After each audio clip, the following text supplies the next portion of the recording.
ബിരിയാണിയുടെ ഒക്കെ കൂടെ കൂട്ടാൻ പറ്റിയ ഒരു അടിപൊളി ഒനിയൻ റായ്ത്ത നമുക്ക് ഇന്ന് ഉണ്ടാക്കാം.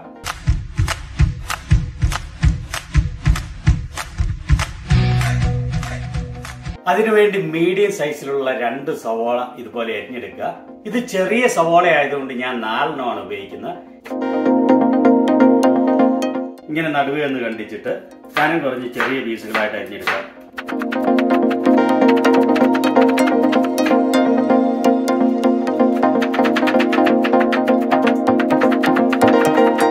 ഒരു ബൗളിലേക്ക് പുളി കുറഞ്ഞ 2 കപ്പ് തൈരോ യോഗർട്ടോ എടുക്കുക. അതിലേക്ക് 1.5 ടീസ്പൂൺ ഉപ്പ് ചേർക്കുക. 1 ടീസ്പൂൺ ജീരകം വറുത്ത് പൊടിച്ച് ചേർക്കുക. 1/2 കപ്പ് വെള്ളവും ചേർക്കുക. എന്നിട്ട് ഇത് നല്ലപോലെ ഇളക്കി കമ്പൈൻ ചെയ്യുക. അതിലേക്ക് 5 പച്ചമുളക് പൊടിയായിട്ട് അരിഞ്ഞ് ചേർക്കുക. 2 ടേബിൾ സ്പൂൺ മല്ലിയില പൊടിയായിട്ട് അരിഞ്ഞ് ചേർക്കുക.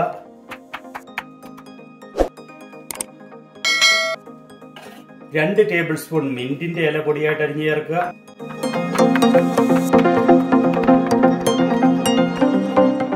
നമ്മളിപ്പോൾ അരിഞ്ഞെടുത്ത സവോള ചേർക്കുക. എന്നിട്ട് നല്ലപോലെ ഇളക്കി മിക്സ് ചെയ്യുക. അങ്ങനെ ബിരിയാണിയുടെ ഒക്കെ കൂടെ കൂട്ടാൻ പറ്റിയ ഒരു അടിപൊളി റായ്ത്ത ഇവിടെ റെഡിയായി.